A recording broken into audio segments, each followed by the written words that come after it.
It's World Bee Day! These guys are so important for the food industry and in our gardens.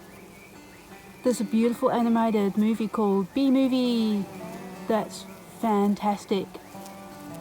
So these are rosemary plants. There's so many ways that we can plant food for our bees. These are European bees, but there's so many native bees in the world as well, to plant little refuge areas inclusive for our bees.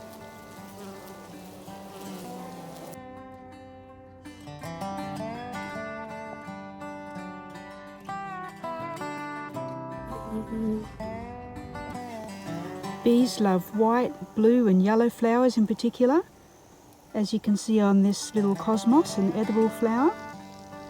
Happy bees. Here we've got bees on basil in the veggie garden.